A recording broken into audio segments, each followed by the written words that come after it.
Ya, selamat pagi, selamat berjumpa kembali dalam kasih Kristus. Saudara-saudara, kita mengucap syukur pada Tuhan.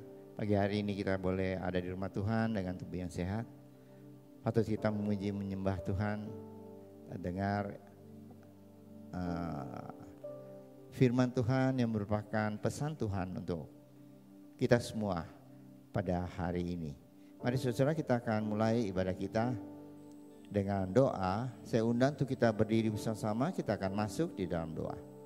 Mari kita berdoa. Pertolongan pada kita dalam ibadah minggu yang kudus ini adalah datang daripada Tuhan yang telah menciptakan langit, bumi dan segala isinya. Dia setia memelihara ciptaannya dan tidak pernah meninggalkan perbuatan tangannya dari selama-lamanya sampai selama-lamanya. Bapa kami dalam surga, kami ucap syukur Tuhan. Kau begitu baik pada kami semua. Kalau hari ini kami ada di rumah Tuhan dengan tubuh yang sehat, dengan berkat Tuhan, patut kami memuji Tuhan, menyembah Tuhan. Karena Kau begitu senantiasa menyertai hidup kami semua. Terima kasih Bapa. Kami akan mulai ibadah kami ini, dan kami percaya Tuhan, kuasa Roh Kudus sudah ada bersama-sama dengan kami semua dan akan mengurapi kami semua, baik hamba-hamba Tuhan yang bertugas melayani Tuhan di Aser Kolektan, pemain musik, WR Singer, hamba Tuhan yang di AVD dan juga hamba Tuhan yang memberitakan firman Tuhan, dan kami semua yang hadir. Kami percaya kuasa Roh Kudus ada untuk memberkati kami semua dan mengurapi kami semua, sehingga kami Tuhan boleh menyerahkan hidup kami menjadi satu persembahan yang hidup, ibadah kami pada pagi hari ini. Terima kasih Bapa. Kami berdoa untuk saudara-saudara kami yang masih dalam perjalanan. Kau hantar mereka Tuhan, tibakan di tempat ini, kumpulkan kami bersama, berkati kami bersama-sama. Terima kasih Bapa. Percaya Tuhan, Kau sudah mendengar doa kami dan ucapan syukur kami ini. Kami naikkan dalam nama Tuhan Yesus Kristus yang menjadi juru selamat kami yang hidup. Semua yang mengasihi Tuhan, mari kita sama-sama katakan amin. Shalom, selamat pagi Bapak Ibu Saudara. Sebelum kita memuji Tuhan, saya mau ajak kita mau lihat kanan kiri.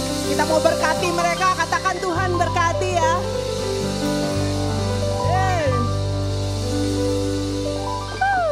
Oke. Ketika kita tahu bahwa Tuhan yang berkuasa atas alam semesta itu berkuasa juga atas hidup kita, kita tahu bahwa hidup kita tak akan sama. Amin saudara. Amin. Come on. Come on. Tepuk tangan yuk.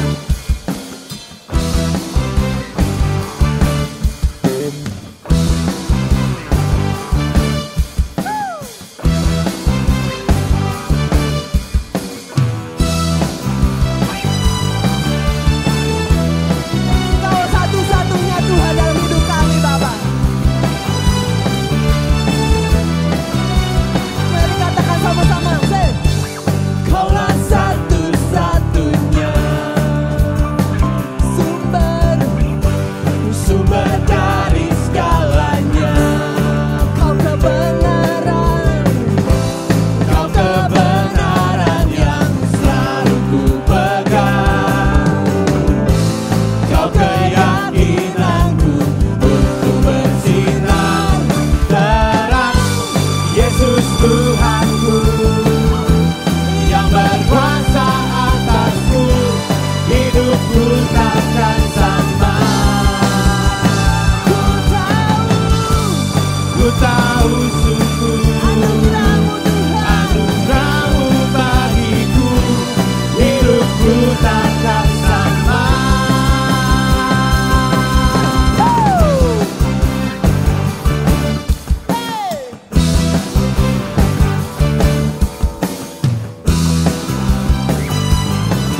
kebenaran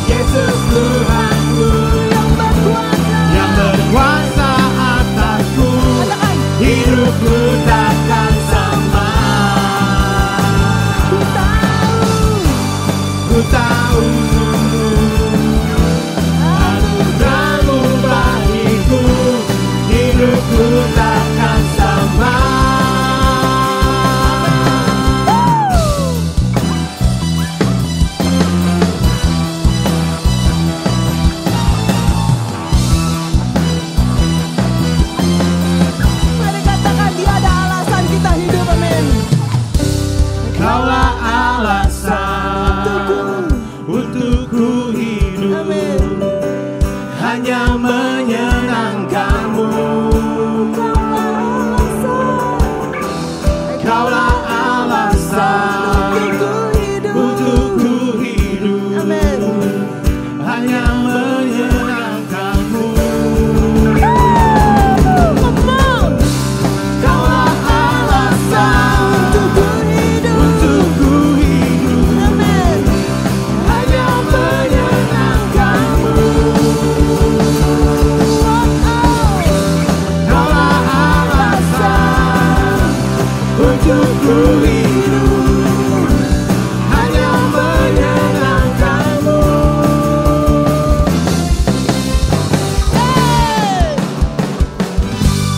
Yesus Tuhanku yang berkuasa atasku, hidupku takkan sama.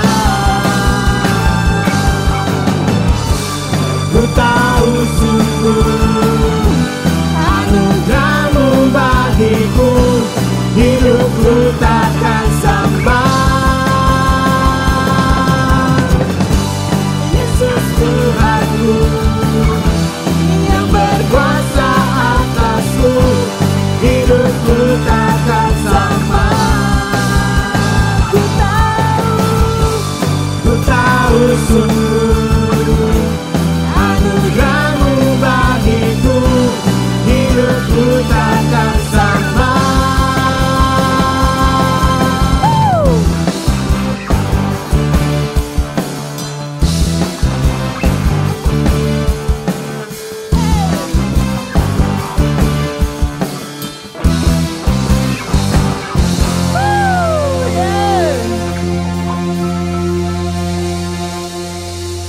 Amin. Dia Allah yang layak untuk ditinggikan, amin. Mari pagi hari kita mau serukan nama Tuhan. Come on. Yeah.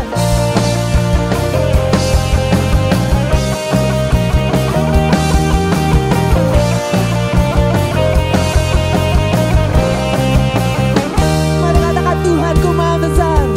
Say.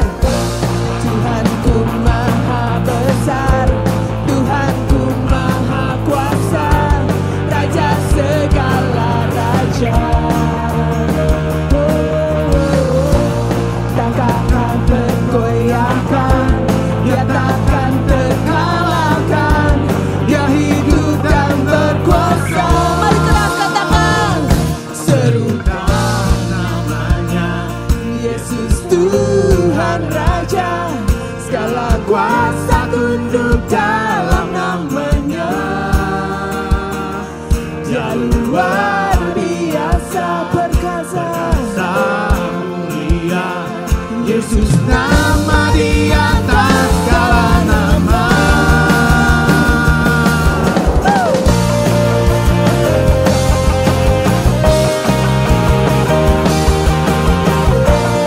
Mari kita mengatakan Tuhanku maha besar. Come on. Hey. Tuhanku maha besar, Tuhanku maha kuasa, Raja segala raja. Amen. Dan Dia takkan tergoyahkan, Dia takkan terkalahkan, Dia hidup dan berkuasa. Serukan namanya, Yesus Tuhan Raja, segala kuasa tunduk dalam namanya. Dia luar biasa.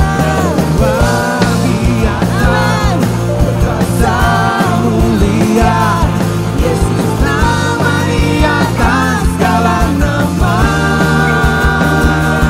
Come on.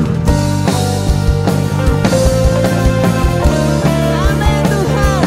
Kau Allah yang layak untuk kami puja, kami tinggikan Tuhan. Karena Kau Allah yang luar biasa. Amin.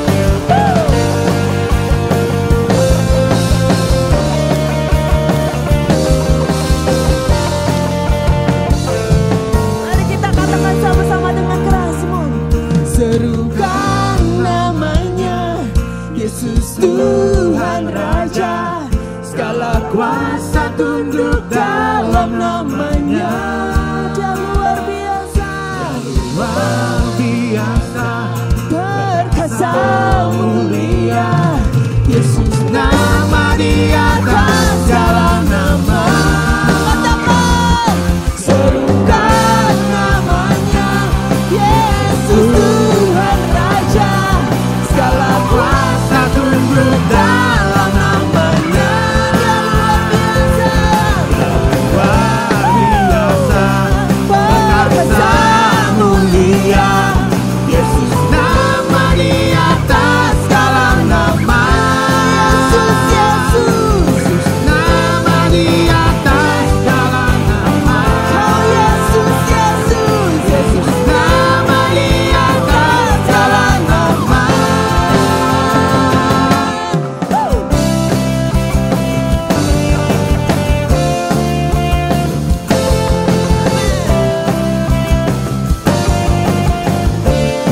Siapa yang percaya bahwa kita punya Tuhan yang luar biasa, lambaikan tangannya. Pagi hari ini kita mau datang hadirat Tuhan. Kita mau menyatukan hati kita, menaikkan penyembahan kita yang terbaik. Kita angkat hati kita angkat tangan kita. Kita mau menyatakan bahwa tiada yang seperti Engkau, tiada sepertimu yang luar biasa di dalam kehidupan kita semua.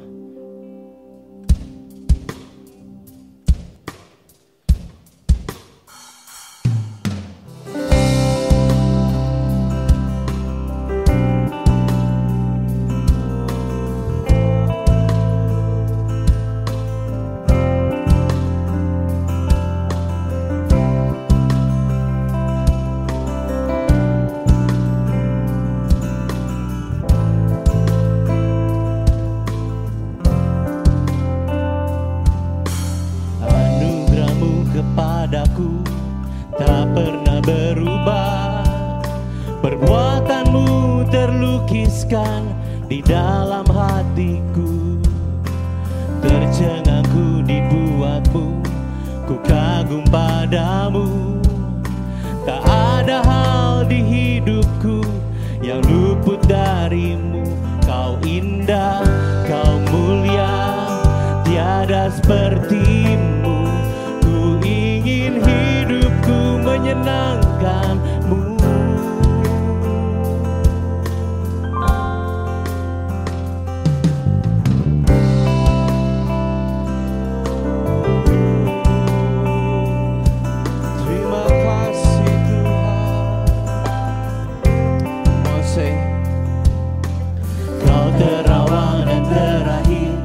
Pencipta segalanya, seluruh bintang pun bersinar oleh ucapanmu. Engkau pun mengasihiku, penulis hidupku. Tak henti setiap nafasku, menyembahmu selalu. Ku puji, ku sembah, tiada sepertimu. Ku ingin menyenangkanmu. Mari semua sama-sama kita katakan, segala puji, segala hormat, segenap hatiku menyembahmu.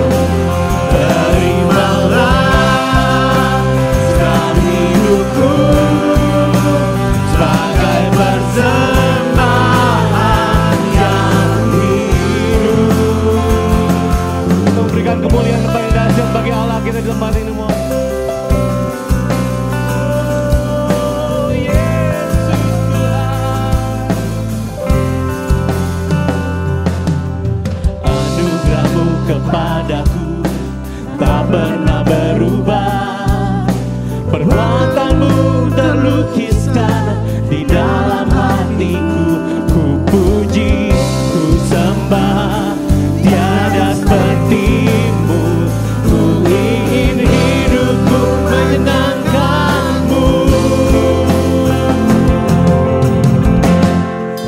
Segala puji, segala hormat, segenap hatiku menyembahmu. Terimalah setiap hidupku sebagai persembahan yang hidup. Segala puji, segala hormat, segenap hatiku menyembahmu. Terimalah setiap hidupku sebagai persembahan. Dengan segenap hati kita katakan, bukan kehendakku, namun kehendakmu. Hidupku bagimu. Kau indah, kau mulia, ku ingin hidupku menyenangkanmu.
Ya segala puji, segala hormat kami Tuhan, segala penyembahan kami yang terbaik kami naikkan pada satu nama, yaitu Yesus Kristus. Allah yang luar biasa di dalam kehidupan kami, Allah yang setia, Allah yang tidak pernah meninggalkan kami. Ini hidup kami Tuhan, ini penyembahan kami Yesus, ini persembahan kami Yesus. Mengalir Tuhan, bergerak di dalam kami Tuhan. Dan kami percaya Tuhan, kuasa-Mu di dalam kami akan terus Tuhan bekerja, akan terus menguasai kami. Dan kami dibentuk semakin serupa dengan gambaran Engkau Yesus.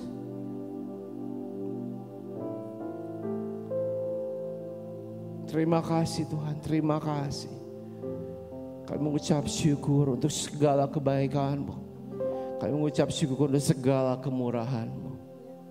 Di dalam nama Tuhan Yesus, sama-sama yang kita percaya, kita katakan amin. Silakan duduk Bapak Ibu sekalian.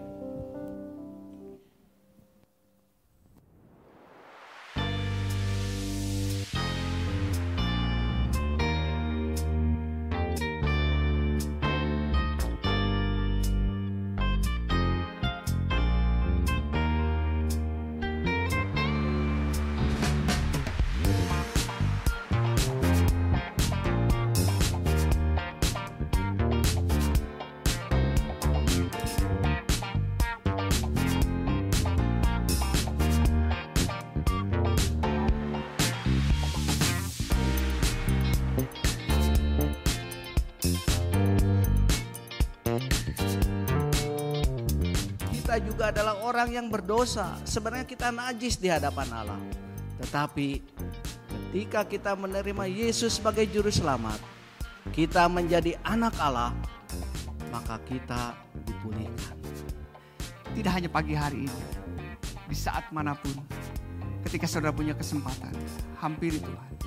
Seperti perempuan, dia berdiri dan menangis. Dia berduka cita atas dosa yang dia kerjakan di hadapan Tuhan. Satu tempat di mana aku bisa datang dengan segala keadaanku.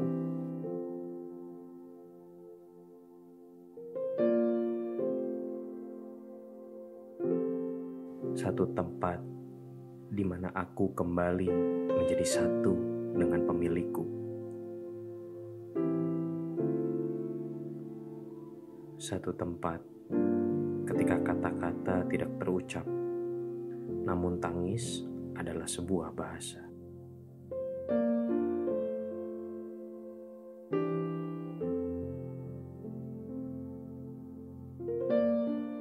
Doa, engkau hanya sejauh doa.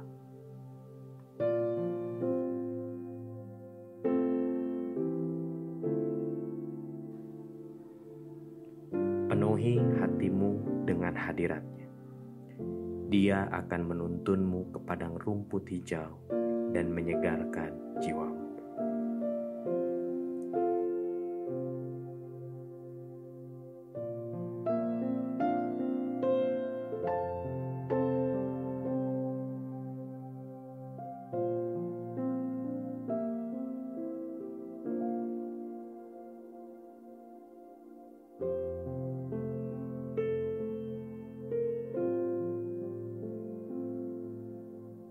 Turut mengundang seluruh pelayan, pengurus, dan hamba Tuhan Gereja Rehobot Jemaat Bandung. Tuhan Yesus memberkati.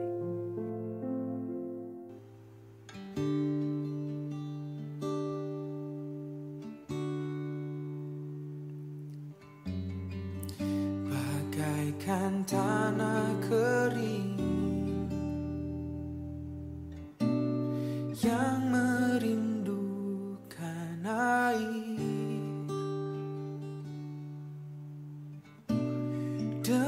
Demikianlah jiwaku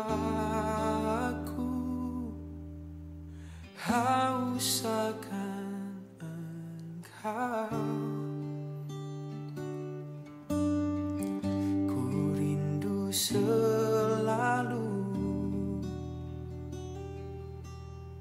hadir-Mu di hidupku. Memulihkan jiwaku, hapuskan air mataku.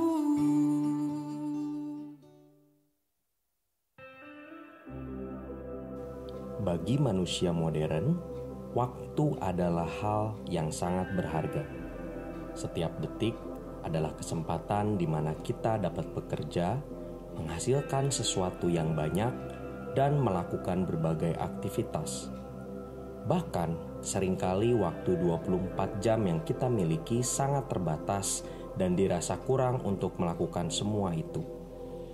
Jadi tidak heran jika waktu tidur dianggap sesuatu yang kurang penting. Karena tidur akan menghabiskan waktu dan membuat kita tidak dapat menghasilkan apa-apa. Bagaimana dengan pandangan iman Kristen? Apakah tidur dapat dimaknai demikian? Biblical Night dengan seri Bible and Daily Life akan membahas mengenai Biblical View of Sleeping atau tidur dalam sudut pandang Alkitab. Diadakan Kamis 25 Mei 2023 pukul 7 malam melalui Zoom Meeting. Sampai jumpa, Tuhan Yesus memberkati. Selamat pagi sidang jemaat yang dikasihi Tuhan, Shalom. Saya percaya bahwa kita tetap dan selalu dalam pemeliharaan Tuhan yang sempurna. Pagi hari ini Bapak Ibu yang kekasih, kita akan kembali membaca satu bagian dari firman Allah yang terdapat di dalam Matius 6 ayat yang ke-13. Ayat ini akan menjadi ayat mas bagi kita dalam penyampaian firman Tuhan pada pagi hari ini. Saya akan bacakan buat kita semua. Demikian bunyi firman Tuhan. Dan janganlah membawa kami ke dalam pencobaan, tetapi lepaskanlah kami daripada yang jahat. Karena Engkaulah yang empunya kerajaan dan kuasa dan kemuliaan sampai selama-lamanya. Amin. Kita akan tundukkan kepala sekali lagi, kita akan masuk dalam doa. Segala puji dan syukur kembali kami naikkan ke hadirat Tuhan Yesus yang selalu sempurna dalam memelihara dan melindungi setiap kehidupan umat-Nya. Pada pagi hari ini Tuhan, kami mengucap syukur karena semua puji-pujian sudah naik ke hadirat Tuhan. Dan itu sebabnya Tuhan ada di atas puji-pujian kami. Itu juga pagi hari ini kami boleh dikuatkan oleh setiap perkataan firman Tuhan. Tuhan yang mengurapi hamba-Mu yang penuh dengan keterbatasan. Tetapi Roh Kudus yang tidak terbatas mengurapinya dan memberikan kekuatan untuk dapat menyampaikan kebenaran firman Tuhan ini sesuai dengan kehendak Tuhan. Tuhan juga yang memberikan kekuatan kepada umat Tuhan dan memberikan hati yang terbuka untuk segenap kebenaran firman Allah. Supaya firman Allah menjadi firman yang hidup di dalam kehidupannya. Terima kasih Tuhan, kami menyerahkan ibadah ini, penyampaian firman Tuhan ini dari pertengahan sampai kepada akhirnya ke dalam tangan Tuhan. Dalam nama Tuhan Yesus kami berdoa dan mengucap syukur. Amin. Bapak Ibu yang kekasih, pagi hari ini saya ingin menyampaikan satu kebenaran firman Allah dengan judul Jaminan Kemenangan Atas Pencobaan. Ayat tadi memberikan satu penjelasan kepada kita. Dan janganlah membawa kami ke dalam pencobaan, tetapi lepaskanlah kami daripada yang jahat. Tapi ayat itu ditutup dengan satu closing yang sangat bagus. Karena Engkaulah yang empunya kerajaan dan kuasa dan kemuliaan sampai selama-lamanya. Semua pencobaan, semua pergumulan hidup kita, semua apa yang kita alami di dunia ini, percayalah bahwa Dialah yang memiliki kerajaan, kuasa, dan kemuliaan. Itu sebabnya mengapa kita diberikan sebuah jaminan kemenangan atas semua pencobaan yang kita hadapi. Saudara-saudari, beberapa hari lagi kita akan memperingati hari Pentakosta. Ya, gereja kita intens dari sejak awal Paskah, kubur itu kosong, lalu terus berjalan. Bagaimana Yesus naik, Yesus bangkit dari kuburnya. Dia tidak ada di kubur itu. Itu menandakan bahwa dia tidak mati, dia hidup. Lalu apa yang terjadi setelah 40 hari? Dia menunjukkan dirinya kepada orang-orang yang percaya. Saya lebih senang mengatakan menunjukkan dirinya. Karena kalau di firman Allah dikatakan, Lai mengatakan, disebutkan di sana menampakkan diri. Seringkali konotasi penampakan ini dikonotasikan dengan sesuatu yang kurang bagus. Saya lebih senang mengatakan itu sebagai penunjukan diri Tuhan di tengah-tengah kehidupan orang yang percaya. Dan bukan itu saja, baru beberapa hari yang lalu Yesus naik ke surga. Tetapi itu tidak selesai, karena itu bukan cerita akhir dari kehidupan Yesus ada di dunia ini. Perlu kita sadari, perlu kita pahami bahwa perlindungan Tuhan itu sangat sempurna dalam kehidupan kita. Itu sebabnya kalau Yesus naik, maka Roh Kudus itu pasti diturunkan. Saudara, kita percaya bahwa Roh Kudus secara perdana 2000 tahun yang lalu itu sudah dicurahkan. Itu tandanya bahwa kalau pada masa lalu dalam perjanjian lama Roh Allah itu bisa ada dalam kehidupan orang percaya. Itu bisa ada, bisa hinggap, bisa pergi, bisa hinggap, bisa pergi. Tetapi sejak 2000 tahun yang lalu ada satu pernyataan Allah yang luar biasa. Sadar akan perlindungan Tuhan yang luar biasa. Roh Kudus itu menetap dalam kehidupan orang yang percaya. Itu sebabnya mengapa saudara? Ketika Roh Kudus menetap dalam kehidupan kita. Ketika kita percaya kepada Tuhan. Roh Kudus itu ada dalam kehidupan kita.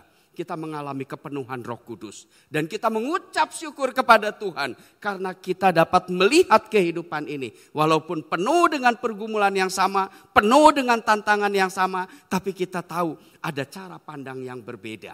Karena ada Roh Kudus dalam kehidupan kita. Karenanya saudara. Ketika ada Roh Kudus dalam kehidupan kita. Dan Roh itu secara permanen ada dalam hidup kita. Biarkan Roh Kudus itu mengurapi terus hidup kita. Supaya kita beroleh kemenangan-kemenangan. Dan kita percaya pada saat Roh Kudus mengurapi kehidupan kita. Jaminan kemenangan atas pencobaan itu pasti diberikan kepada kita. Itu sebabnya juga mengapa gereja kita memandang penting. Bagaimana Pentakosta itu tetap harus diperingati di sepanjang hidup kita. Roh Kudus memang sudah ada dalam hidup kita. Tetapi sadarkah kita ketika kita menyadari ada Roh Kudus dalam hidup kita. Ada satu titik balik hidup yang berbeda.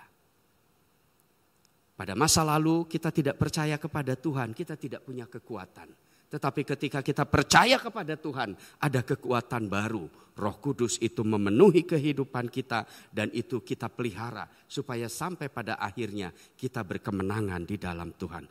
Oleh karenanya juga, saudara, ini menentukan sebuah kehidupan bagi kita. Pujian pertama tadi mengatakan kita tidak sama lagi hidupnya. Karena apa? Memang rambutnya jadi putih. Kita bisa menjadi top, saudara. Bisa tua, bisa ompong, bisa peot. Berubah hidupnya. Tetapi bukan itu. Karena perubahan dahsyat itu terjadi karena Roh Kudus ada di dalam kehidupan kita. Itu sebabnya setiap orang yang dipenuhi oleh Roh Kudus melahirkan sebuah dampak hidup yang berbeda. Percayalah, kita semua sudah beroleh Roh Kudus. Kita semua sudah percaya Tuhan. Karena pada saat kita percaya Roh Kudus itu ada dalam hidup kita. Dan itu sebabnya menentukan kemenangan-kemenangan di dalam kehidupan kita. Percaya? Saya percaya saudara bahwa Roh Kudus itu memberi sebuah perubahan besar dalam hidup kita. Nah pagi hari ini Bapak Ibu kita akan belajar dari sebuah doa yang Yesus ajarkan kepada muridnya. Dan secara relevan itu juga berlaku bagi semua kita. Yesus memberikan sebuah pembelajaran ini kepada kita. Sebab kita tahu bahwa di dalam doa Bapa kami, perikop yang kita baca tadi ayat yang ke-13. Ini memberikan sebuah pengertian. kepada kita bahwa perlindungan Tuhan yang sempurna itu tetap ada dalam hidup kita. Itu sebabnya mengapa jaminan kemenangan atas pencobaan itu pasti ada di dalam kehidupan orang yang percaya. Kemenangan itu pasti karena kita hidup di dalam Tuhan. Saudara, saya ingin menyampaikan dulu sedikit tentang apa itu doa. Kalau kita sering mendengar bahwa apa itu doa, doa itu dapat dikonotasikan dengan sebuah pengagungan kepada Tuhan. Bisa, saudara. Atau doa itu adalah sebuah permohonan kepada Tuhan. Jadi kalau kita punya permohonan sesuatu terhadap kehidupan kita, di dalam kehidupan kita sudah minta saja sama Tuhan. Tidak salah, saudara. Tetapi doa juga bisa berisi adalah keluh kesah kehidupan kita. Sebab saat kita terjepit, saat kita tertekan, saat kita menghadapi pergumulan yang rasa-rasanya kita tidak mampu menghadapi itu. Tapi percaya pada saat kita mengutarakannya kepada Tuhan, kita sampaikan keluh kesah itu kepada Tuhan, kita mendapatkan jawaban dari Tuhan. Atau doa itu juga dapat menjadi sebuah ucapan syukur kita kepada Tuhan. Kita percaya bahwa pada saat kita memperoleh sesuatu yang baik daripada Tuhan, lalu orang percaya selalu mengadakan mari kita syukuran. Identiknya dengan makan-makan, lalu ada sebuah ibadah kecil di mana ibadah itu berisi tentang pengucapan syukur kepada Tuhan. Atau secara umum, seringkali juga doa diartikan adalah sebagai apa? Doa diartikan sebagai nafas orang yang percaya. Saudara, kita tahu bahwa kalau seseorang bernafas itu tandanya dia hidup. Tetapi kalau dia tidak bernafas itu tandanya dia akan mati.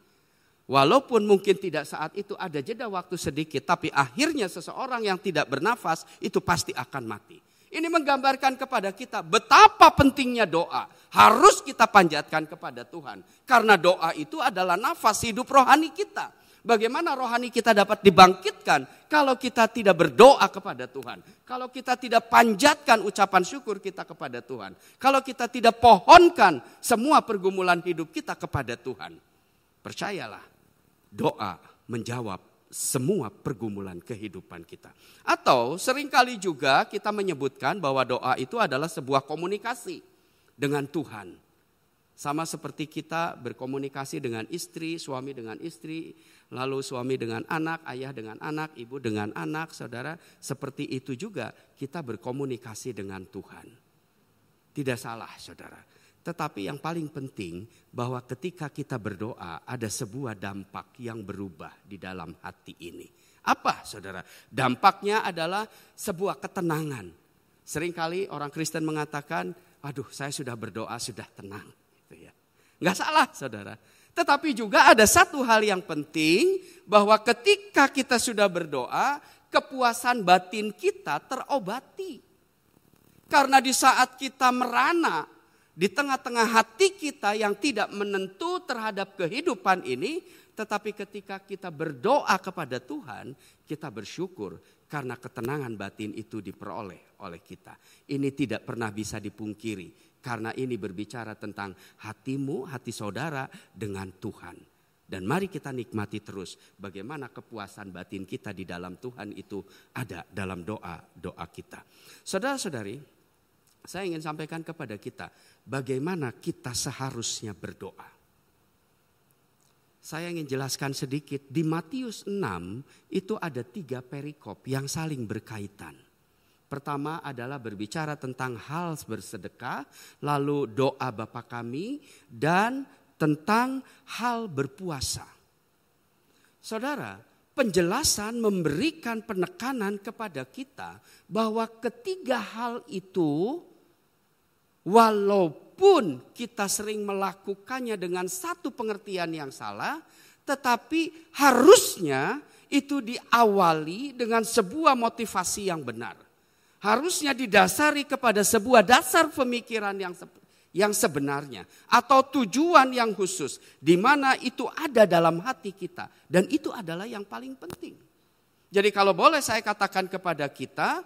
Kalau secara umum doa itu adalah berbicara tentang hati kita yang kita sampaikan kepada Tuhan, maka dalam kehidupan keagamaan kita pun juga patut melakukan semua itu diawali dari hati ini. Karena kalau tidak diawali dari hati, maka itu akan menentukan sebuah ketidakbenaran dari doa kita. Saudara-saudara, maksud dari semuanya ini adalah apa? Seringkali kita salah mengartikan. Karena kesalehan itu kita hanya memandang secara fisik. Yang penting Pak Gembala melihat kita, lalu hamba Tuhan tahu bahwa kita ada, sudah cukup dari situ. Tidak cukup dari situ. Karena kesalehan yang sesungguhnya harus diawali dari hati kita yang paling dalam. Bagaimana kita memuji dan memuja Tuhan, itu kembali dari hati saudara dan saya. Bagaimana kita memuji dan memuja Tuhan. Kalau itu sudah ditunjukkan oleh hati kita, maka satu hal yang lebih penting lagi, kita tidak akan menyia-nyiakan bagaimana tampilan fisik kita ini benar. Itu sebabnya Yesus menegur ketika ada orang yang berdoa, lalu dia berdoa di tikungan-tikungan jalan. Maksudnya untuk apa? Dia berdoa kepada Allah, tetapi dia mencari pujian dari manusia. Sebab ketika dia berada pada tikungan-tikungan tertentu, itu dapat dilihat banyak orang. Mungkin akan mendapat pujian, luar biasa ini orang.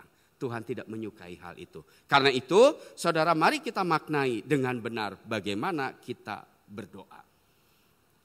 Tuhan Yesus memberikan satu contoh kepada kita di dalam doa Bapa Kami. Dan kita bersyukur karena pagi hari ini kita belajar dari doa Bapa Kami yang diajarkan Yesus kepada kita.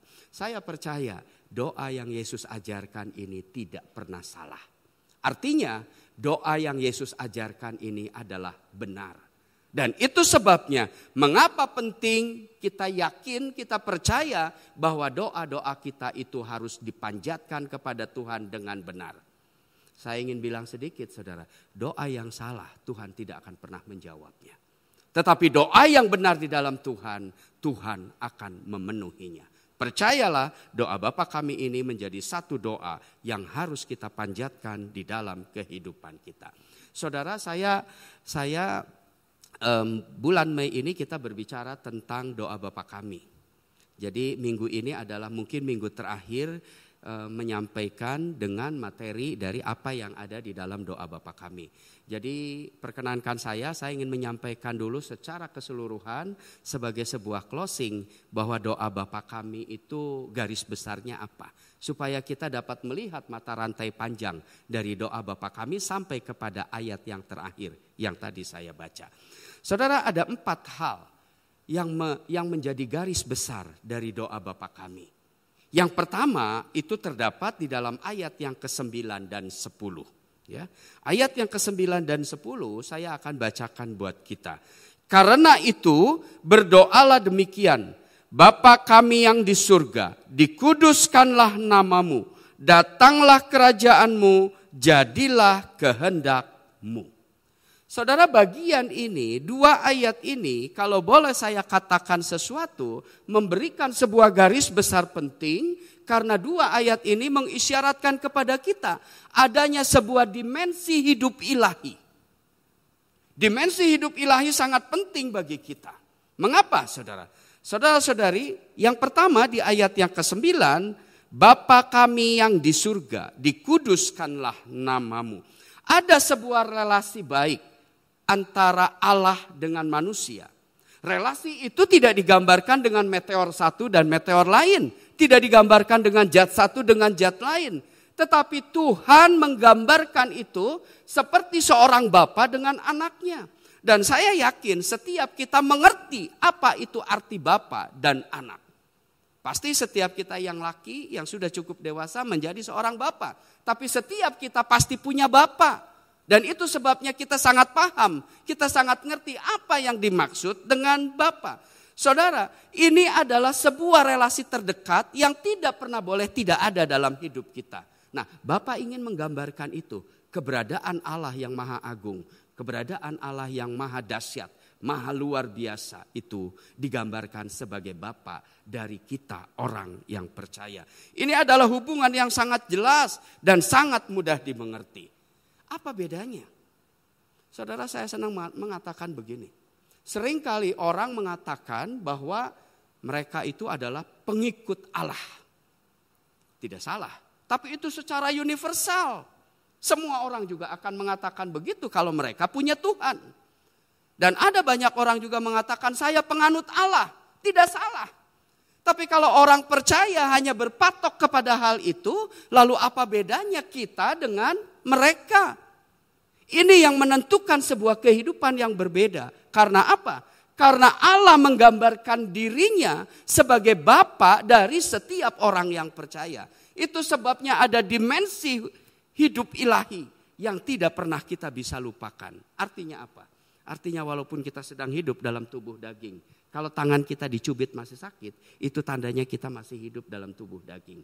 Tapi percayakah bahwa di dalam tubuh daging itu ada satu kehidupan rohani? Karena kita hidup dipimpin oleh Roh Allah. Itu yang menandakan bahwa kita punya dua kehidupan yang berbeda. Tapi apa yang harus kita jalani, kita semua sudah tahu bagaimana kita harus hidup untuk kemuliaan Tuhan. Itu sebabnya mengapa kita perlu menyadari betul dimensi hidup ilahi ini penting bagi kita. Dia sebagai Bapa, kita sebagai Allah. Yang menentukan sebuah perbedaan adalah seorang anak memiliki hak dari waris bapaknya. Itu sebabnya juga, saudara, apa yang menentukan kehidupan kita hari ini? Percayalah, iman percaya kita kepada Bapa kita itu, dia sangat mengerti dan dia pasti akan menepati janjinya. Kalau dia bilang dia akan pergi menyediakan tempat bagi kita, itu pasti diberikan kepada kita karena dia Bapa kita. Tapi yang terlebih penting lagi, kalau akhir dari kehidupan itu ada, kita tutup mata di dunia ini. Secara langsung kita buka mata di surga. Kita bukan jadi tamu Tuhan. Tapi kita pulang kampung karena kita anak-anak Tuhan. Dimensi hidup ilahi menjadi satu hal yang penting bagi kita. Ayat yang ke-10 mengatakan demikian. Datanglah kerajaanmu, jadilah kehendakmu di bumi seperti di surga. Saudara-saudara, ayat ini memberikan satu penjelasan kepada kita bahwa kerajaan surga kalau kita konotasikan sebagai sebuah kerajaan, maka itu tidak menimpa kita kalau itu datang. Tetapi ini berbicara tentang bagaimana suasana surga itu dapat turun di dalam kehidupan kita. Walaupun itu belum secara seutuhnya. Tapi suatu kali kelak kita akan bertemu muka dengan muka. Kita akan hidup dalam kemuliaan Tuhan yang sesungguhnya. Kita sedang hidup dalam tubuh jasmani. Percayalah, kita juga sedang hidup dalam tubuh rohani. Dan itu sebabnya mari kita teruskan kehidupan rohani kita di dalam Tuhan. Ayat yang ke-11. Apa garis besar dari ayat yang ke-11 di dalam doa Bapa kami? Ayat yang ke-11 berbunyi demikian. Berikanlah kami pada hari ini makanan kami yang secukupnya. Saudara, ayat di sana berikan kami pada hari ini makanan kami yang secukupnya itu biasa, tetapi yang ingin saya respon adalah tentang cukup. Cukup berbicara dua hal, saudara. Apa, saudara? Cukup yang pertama itu berbicara tentang tidak berkelebihan. Itu sebabnya mengapa kita tidak boleh serakah, karena ukuran Tuhan itu terpenting bagi kita. Kalau Tuhan memberikan sesuai dengan ukurannya, kita sudah tidak perlu mengada-ada lagi. Tuhan, aku kurang ini, aku kurang ini. Tuhan katakan itu cukup, maka itu menjadi cukup bagi kita. Kita tidak pernah membuang berkat Tuhan.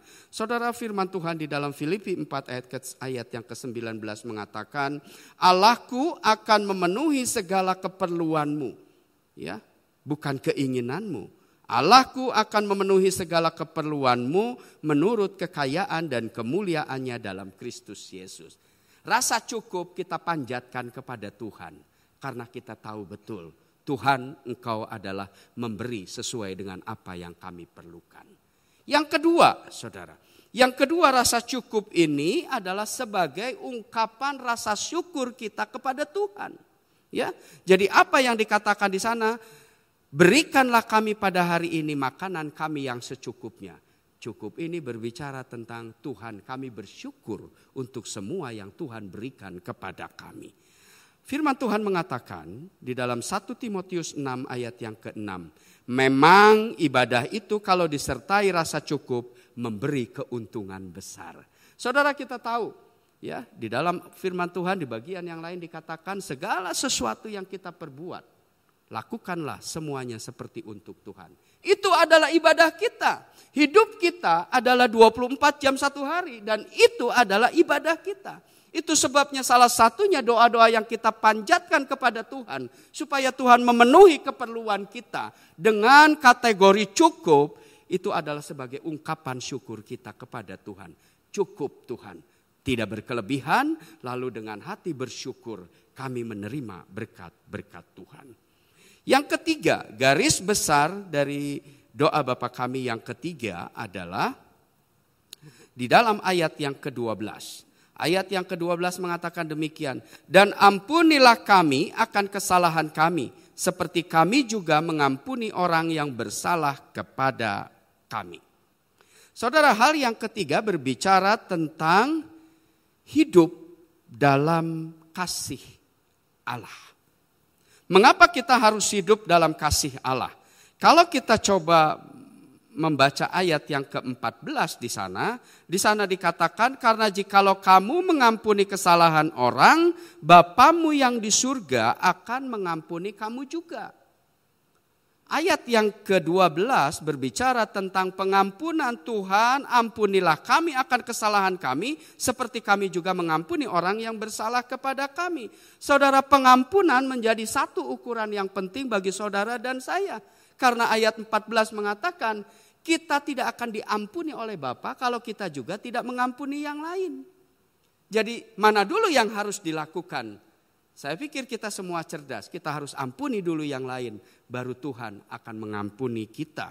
Nah, bagaimana kita dapat mengampuni? Ini seringkali menjadi satu hal yang sulit.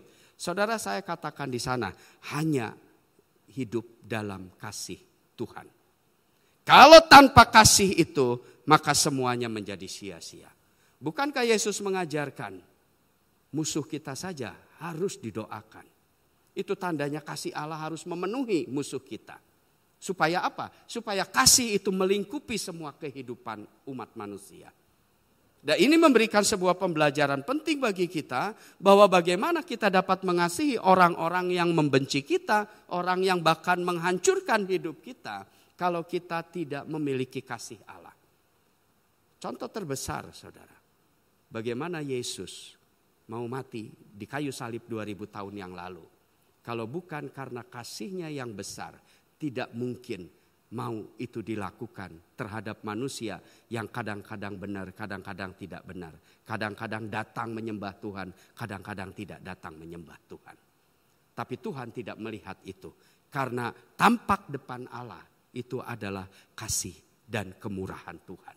Itu sebabnya apapun yang kita perbuat, mari kita kembali kepada Tuhan. Sadari bahwa perlindungan Tuhan nyata. Dan itu sebabnya juga mari kita hidup dalam kasih Allah. Supaya kita dapat memberikan pengampunan kepada orang-orang yang membenci kita. Saudara, kalau kita melihat ayat ini, seringkali sepertinya ayat ini agak nyeleneh. Ya, nyelenehnya begini, saudara. Dan ampunilah kami akan kesalahan kami. Ini seperti kami juga mengampuni orang yang bersalah kepada kami. Rasa-rasanya Tuhan sedang diajarkan oleh kita. Tuhan, saya juga ngampuni nih, maka Tuhan harus ampuni. Tidak seperti itu, saudara. Kalau saya boleh menyampaikan dalam satu intonasi yang berbeda, maka ini menjadi sebuah pengakuan iman kita kepada Tuhan. Kalau boleh saya bacakan seperti ini. Tuhan, saya sudah mengampuni sesama kami. Sekarang apa salahnya Tuhan mengampuni kami? Beda, saudara. Karena ada intonasi yang berbeda, karena ada sebuah pengakuan dari diri ini bahwa Tuhan, aku sudah lakukan dan mau lakukan memberikan pengampunan karena kasih Tuhan itu besar. Karena itu Tuhan pasti mengampuni kami. Ya.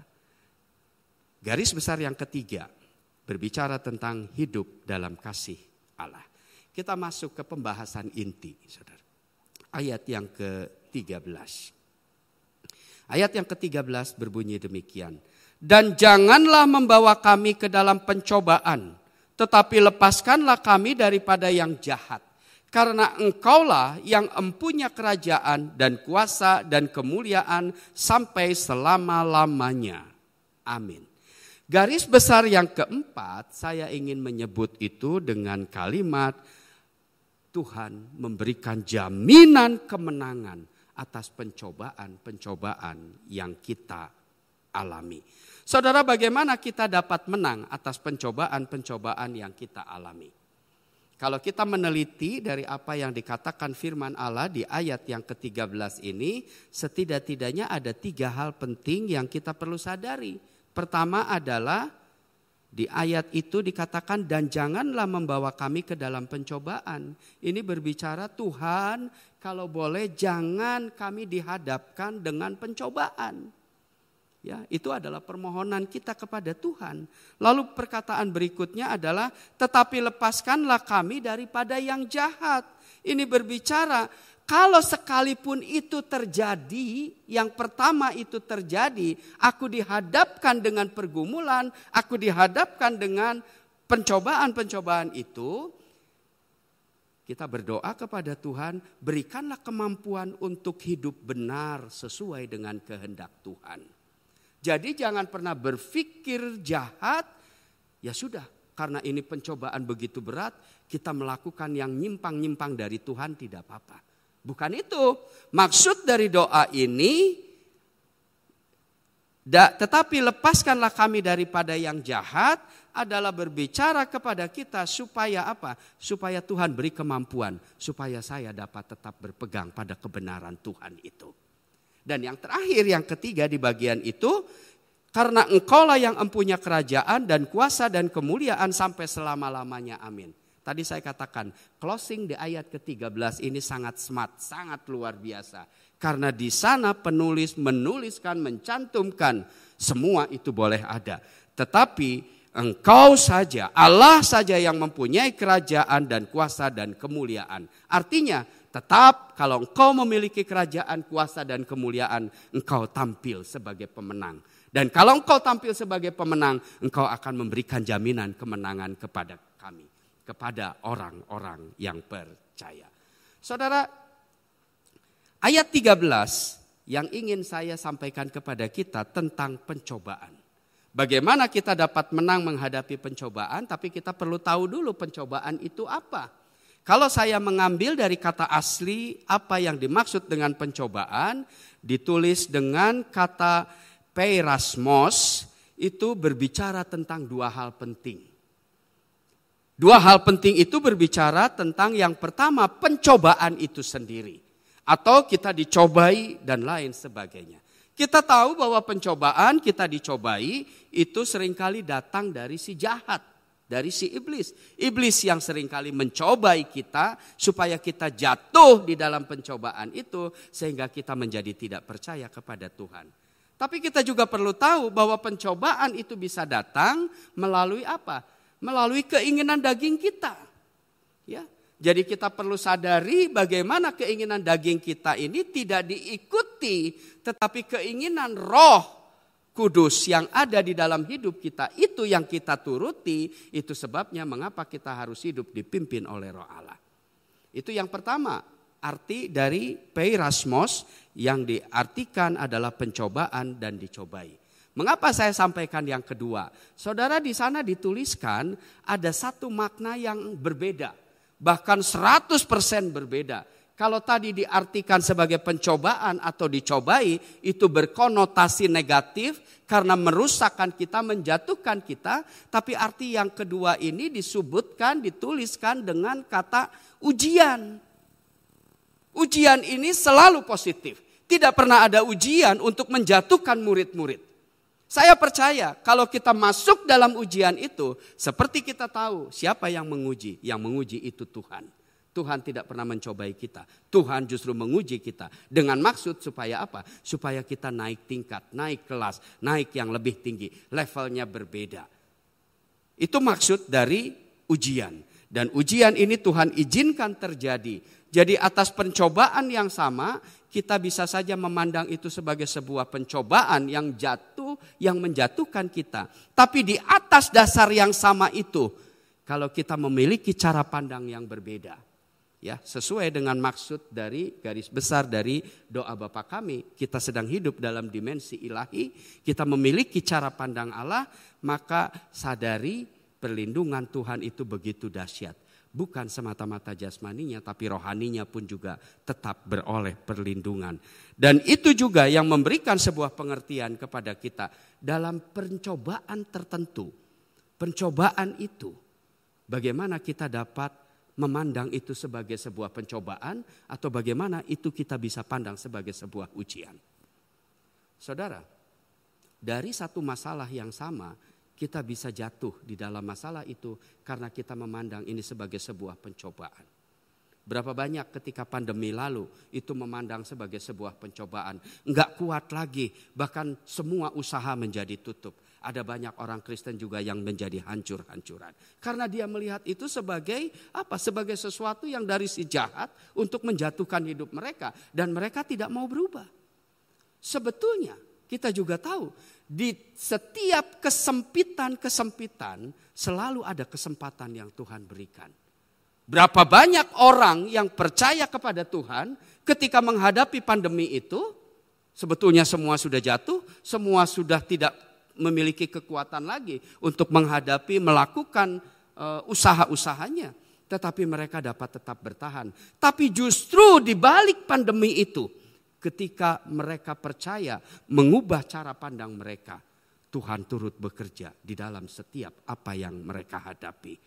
Dan Tuhan turut bekerja untuk memberikan kebaikan.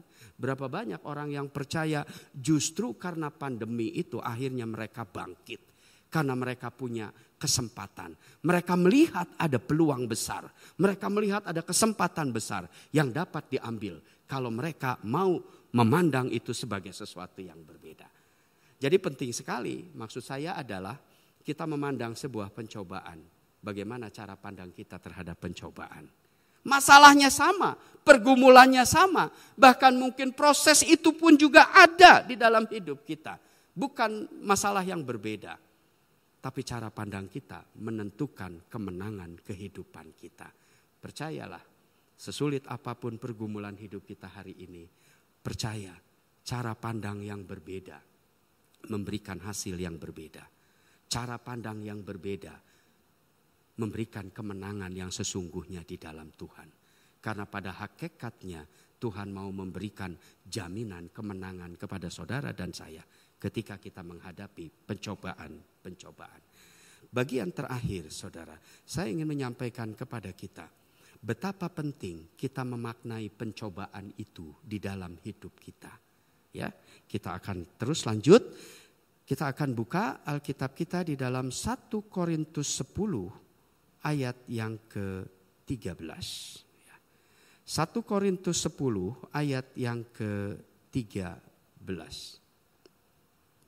Demikian bunyi firman Allah.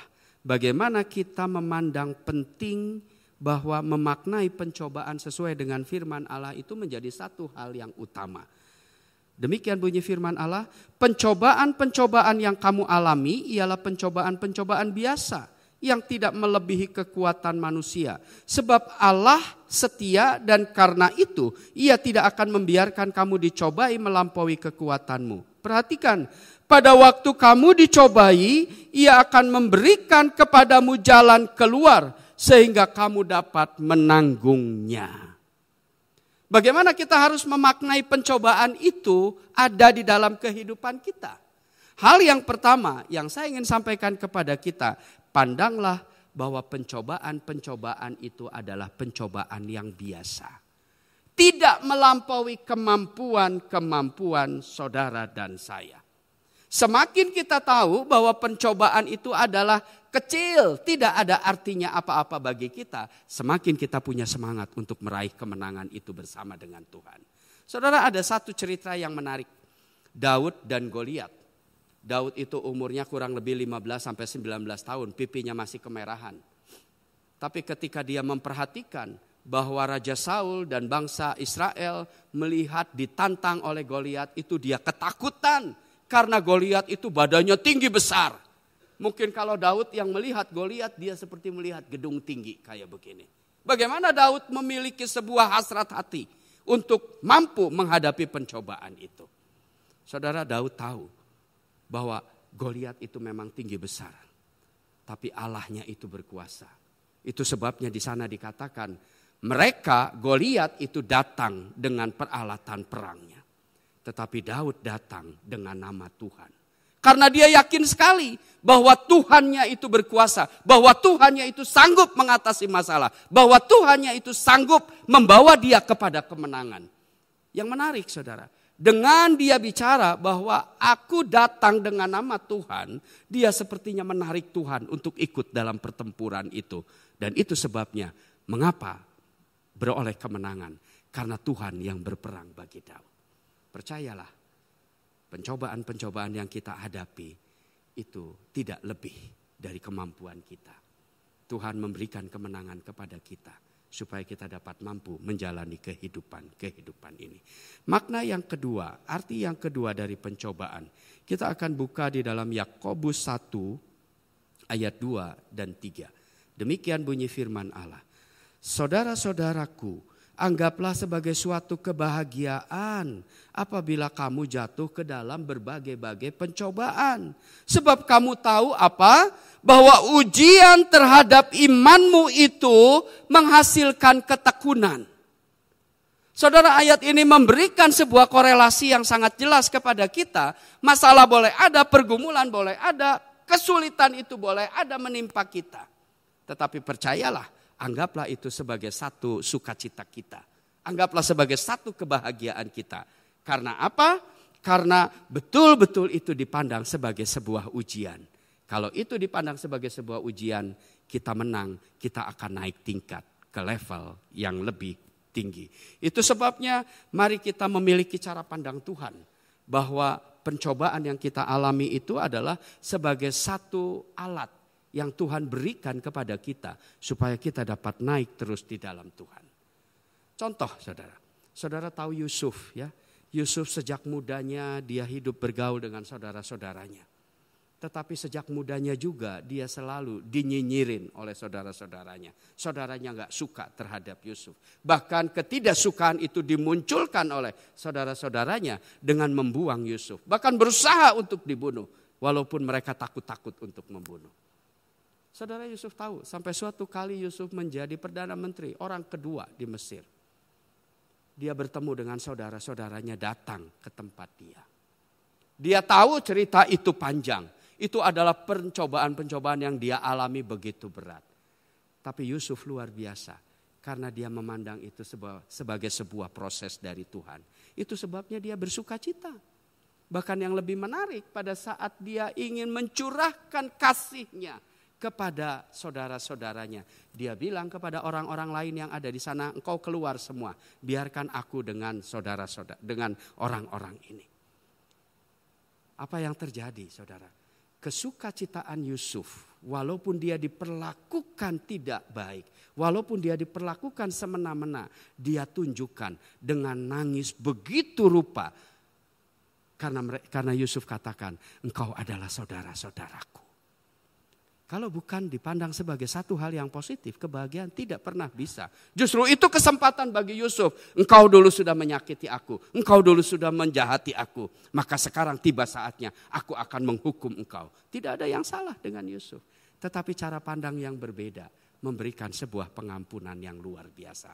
Itu sebabnya cara pandang kita terhadap pencobaan menjadi sangat penting. Kesulitan tidak mematikan kita. Kesulitan membawa kita semakin naik kepada Tuhan. Terakhir, saudara, Yakobus 1 ayat yang ke-12. Berbahagialah orang yang bertahan dalam pencobaan. Sebab apabila ia sudah tahan uji, ia akan menerima mahkota kehidupan yang dijanjikan Allah kepada barang siapa yang mengasihi dia. Mari kita memaknai pencobaan.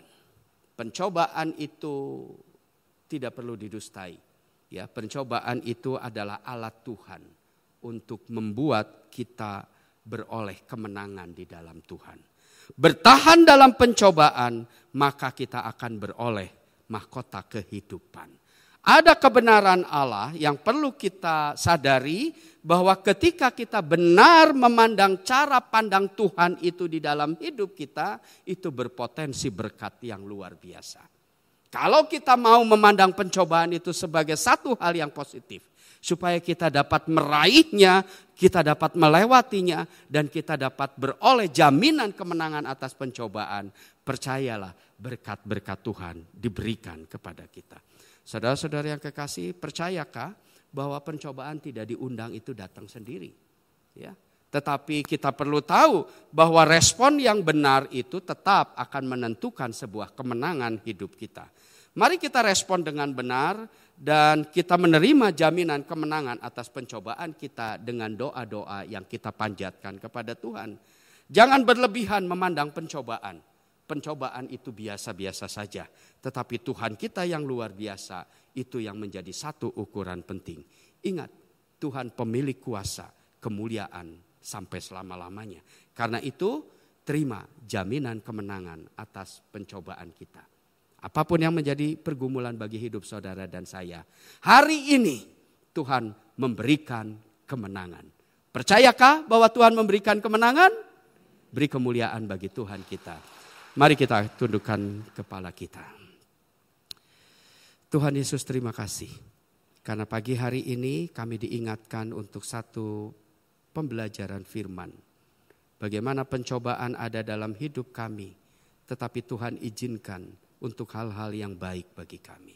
Ajarlah supaya kami dapat memandang secara positif bahwa pencobaan-pencobaan yang kami alami adalah sarana Tuhan untuk membuat kami naik ke level yang lebih baik. Karena itu biarlah kami semua terus hidup dalam Tuhan. Kami tetap percaya kepada Tuhan, kami boleh hidup oleh pimpinan Roh Kudus. Kami bersyukur karena Pentakosta itu sudah dicurahkan. Pentakosta itu sudah terjadi dan kami beroleh kepenuhan roh dari hari ke hari sampai Tuhan datang. Karena itu juga kami mau tetap berjalan oleh pimpinan Roh Kudus. Terima kasih Tuhan, kami menyerahkan semua ini ke dalam tangan Tuhan. Dan hanya di dalam nama Tuhan Yesus kami berdoa dan mengucap syukur. Amin. Saya serahkan.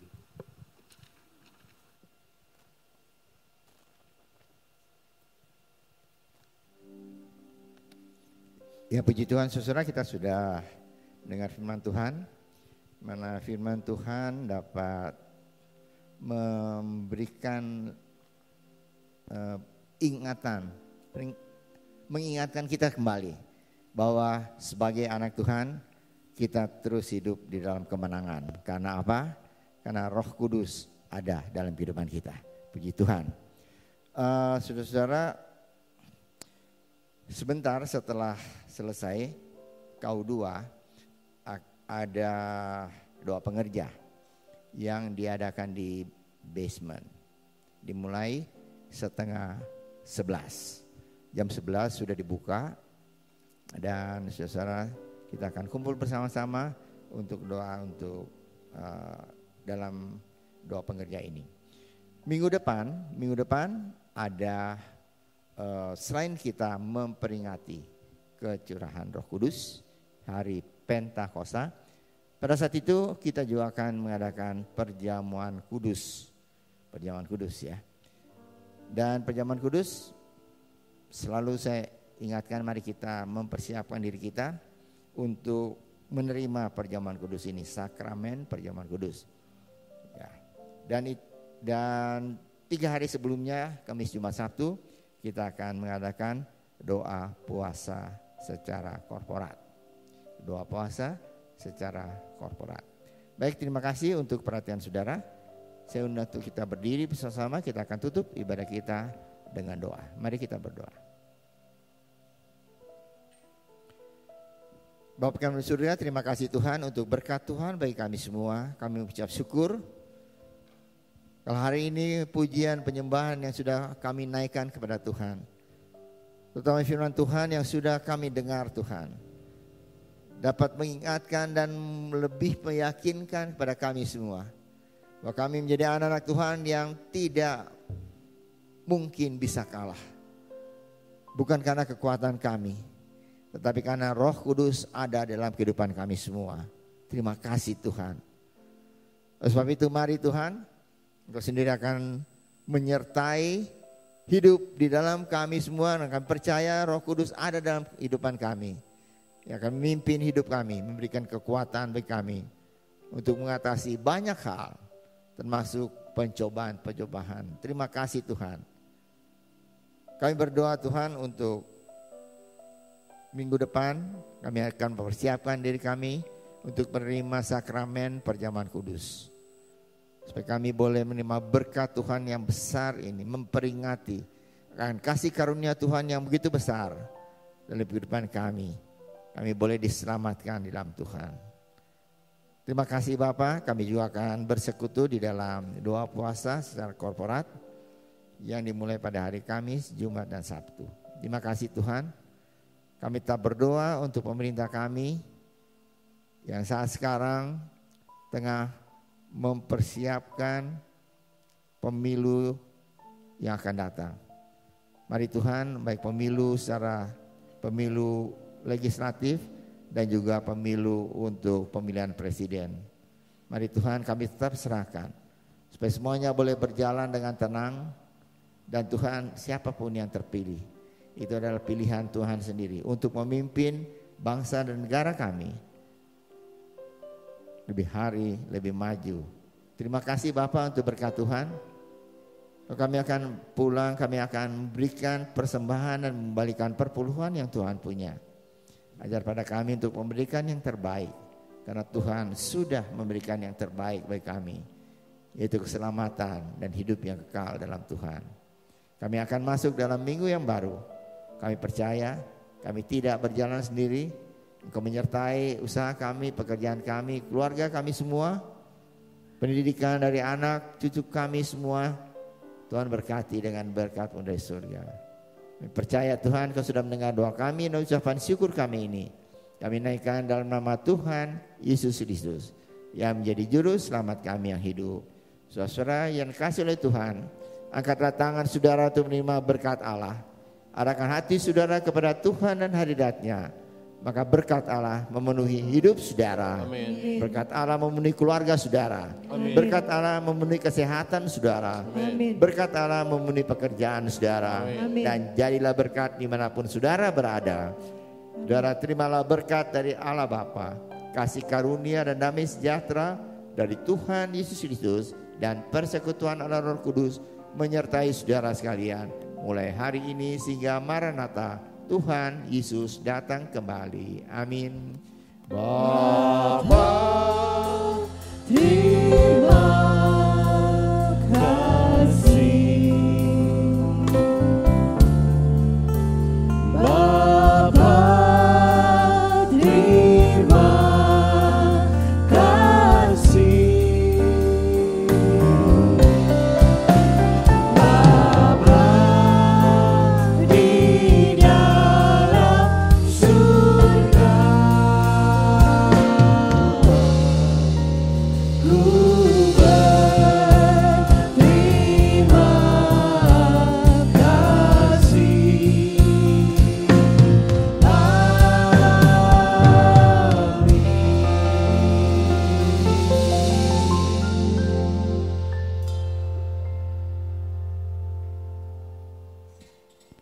Selamat pagi, Tuhan Yesus memberkati.